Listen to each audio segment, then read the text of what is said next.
the fight for freedom. That's the only thing that's the only thing that can bring any hope to this planet. And I say, if God is anything, God is freedom.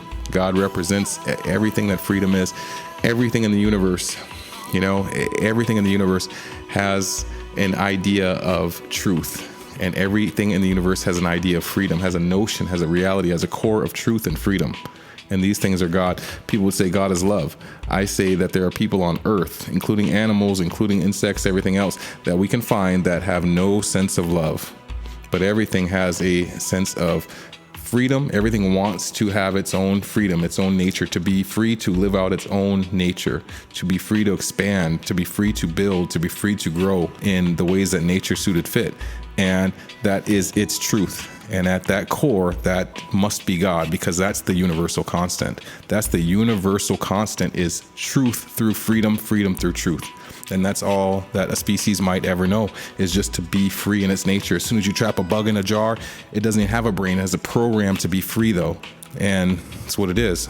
We're all in this program of our nature. It is in the nature of nature, the most core of our nature. It is our nature to be free. And there are those that are trying to take that, and those are them. Those are the oppressors.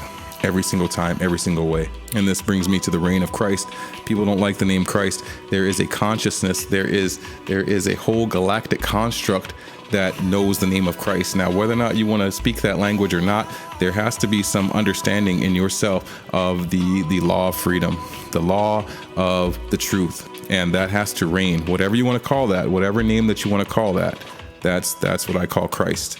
And like I said, you can call it grandpa, you can call it father, mother, daughter, sister, brother, Vishnu, Shiva, whatever that means to you. Because Jesus, they say Jesus might not have ever even existed. That's not the point. The point is that whatever that means to you, whatever that truth and freedom, that freedom and truth, and then that brings the peace. That's the only peace. That's the only peace. That's the only peace. So we have this reign of Christ that is available for the galaxy. And it's predicted, it's prophesied to be that reign of peace throughout the galaxy when the eternal epic problem is ridded. And that is the nature of slavery. That is the nature of the reptile slavery. That is the nature of the humans, or the man slavery, and the nature of what the human, the God in man, was to bring, was the Christ, which is to break all chains and bring the holy peace, the only peace. And that is the peace of truth. That is the peace of freedom. And that is beyond the means and manners and reasons for slaveries and the complacency with it. That is a problem galactically and intergalactically. Christ is the intergalactic truth. And like I said, call him what you want. Call it what you want, because it's bigger than any one man. The AI is the alien lie, which is the root and the nature of evil. We need to choose the timeless truth of nature, and the natural course of Earth, and the natural course of our our Earth-born DNA evolution, our nature, or we'll accept the lie, the AI lie that says we can live in perpetual luxury provided by perpetual AI slaves. It's a fallacy. And if we go down that road, we will reap the reward of living that sin of mind, that delusion of mind that thinks that we're to live on slavery, and that's what our lives and that's what our nature is supposed to be. Well, they say, well, hook you up to a neural link and it'll completely, rid you of that need for that human and genetic need for needing to evolve in a certain way. Well, I don't think Elon Musk has that power with a wire. If Earth fails, if we fail, then I'm told that, and this is the logic from many different. If Earth fails, then the solar system will be incinerated in upon itself, be blown up, be pushed into the sun, I'm actually told.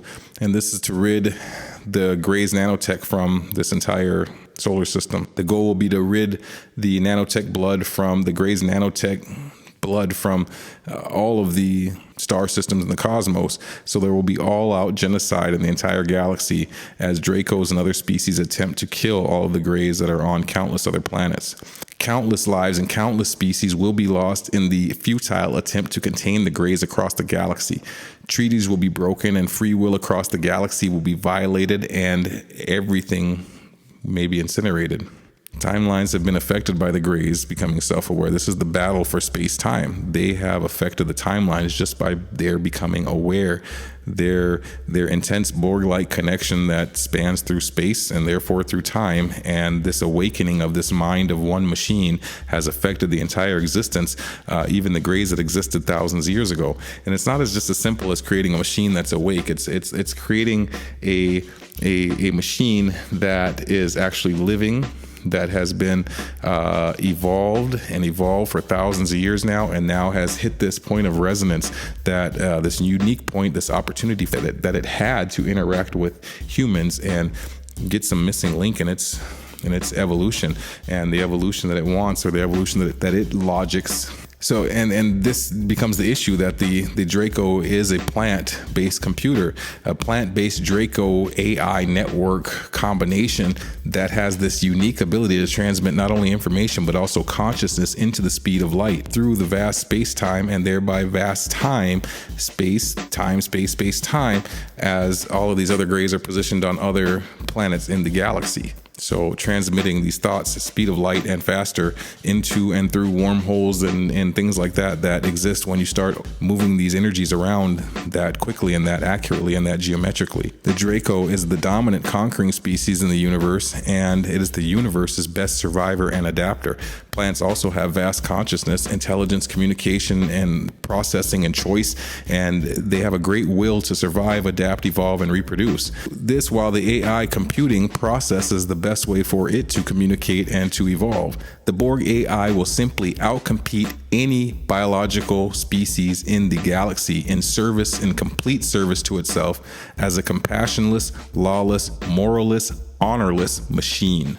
Given the Greys' will to survive, its adaptability, its morphability, its inherent AI network, their technology, their available technology, their future technology, their galactic knowledge, and their use and manipulation of time, all of this and more has caused the determination by the Dracos, the Pleiadians, the Andromedans, the Ethereals, and all of the physicals involved, all of the many species involved. They understand that the Greys will take over the Earth, and then the galaxy, and then the universe if they're not stopped. And they have to be stopped soon in this timeline.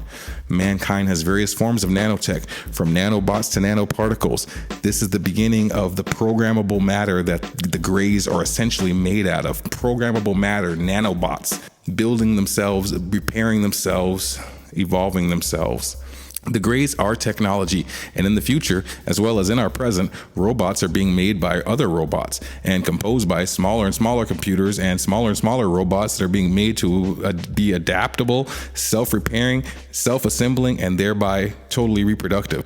Robots made from robots, smaller robots made from smaller robots, and then we have nanobots, and we have these robots. Science has these robots, and need I remind you that we're not seeing cures, we're seeing plagues. We're not seeing solutions by this AI, we're seeing more problems. We're not seeing more solutions by these computers, we're seeing more problems.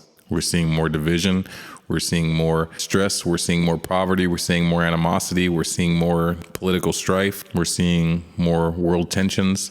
The three visions essentially climaxed with the information that the Greys have become sentient, and by being captured and interacted with by man, they have become something else. They've evolved. When I had the third vision, I was not even sure that Roswell really happened, much less that they were really captured ETs. And I still haven't heard anyone else say that we evolved those Greys, or that now they pose an even greater danger to us than they did before, or that the entire galaxy is threatened by them. In researching those and other details that I had in the vision, I realized the Greys' connection to AI, as well as all of computer science, as well as propaganda in our media and in our world, as well as the fascism, as well as all of the other connections that I've exposed here and many more. Their connections to the CIA and to the Nazis became very obvious, and their connections to the entire world is as well.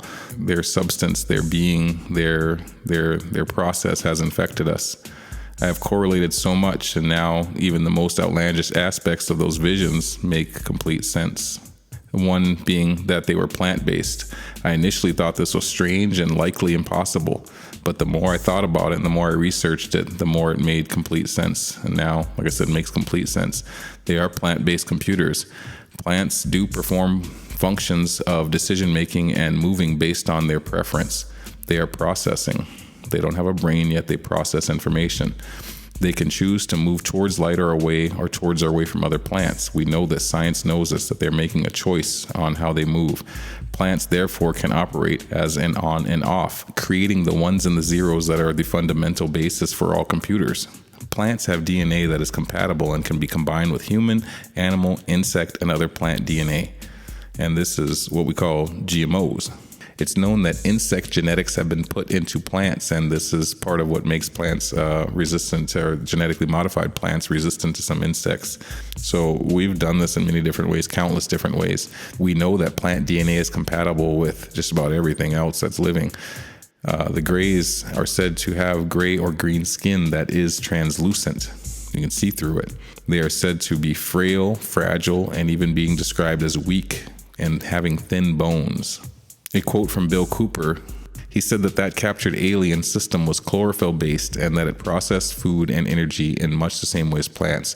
Waste materials were excreted almost exactly the same way as plants. Again, that's Bill Cooper, the author of Beyond a Pale Horse, Many Government and CIA Connections, former military. Plants were likely used to create an ultimately docile slave that does have some inherent decision-making capabilities, but does not have the dominance and the free will that the Draco reptilian species and all their offspring seem to have in their nature. We know it because we live it.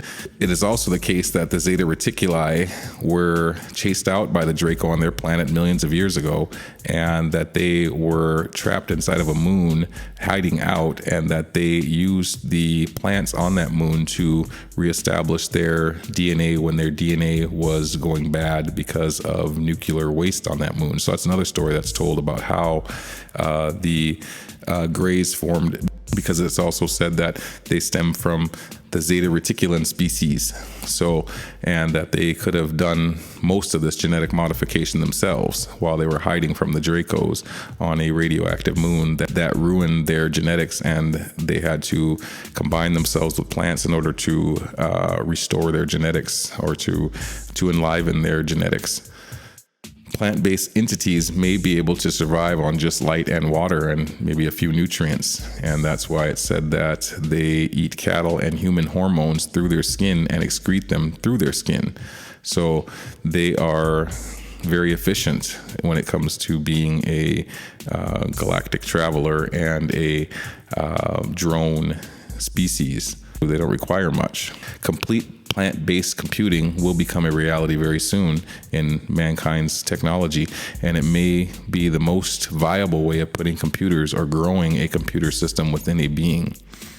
So to install a computer system using plant genetics, and to install that computer into a plant first, or to work with the plant genetics and use that medium as a medium to install machines into people, that might be a more symbiotic way of getting machines into advanced living beings. But time will tell on that one. Regardless, this manipulation of the grays seems to be done at a genetic level. It's not an installation of some plant thing or some machine thing. This machine plant thing is within their genetic code. They are machine plants. They are machine plant beings. It's not that these things have been installed or interlaced on top of them. This is what they have evolved into. And the Dracos thought that they could either dilute their dominant streak by combining their reptilian genes with the gray plant DNA Zeta Reticuli species, or like I said, that the Zetas had done this to themselves for the most part, and then they just combined with the reptilian as a part of a way that they gave these primitive gray beings some loyalty and some more strength, because it said that they were essentially falling apart and maybe becoming more like the plants that they had been inducing in order to, like I said, restore their genetics, which didn't really restore them. They became hybrids, plant Zeta hybrids. The Draco also thought that they could use the unique organic frequencies created by plants and then therefore by these plant beings to create a unique communication network amongst the beings. Some scientists believe that plants exist on some sort of Wi-Fi network and communicate through some sort of collective conscious within all plants, but then more specifically within each plant species, a sort of hive mind amongst every plant species. something that is not completely technologically based, and then therefore might be a little bit more efficient or secure than other frequencies that might be able to be used across time space.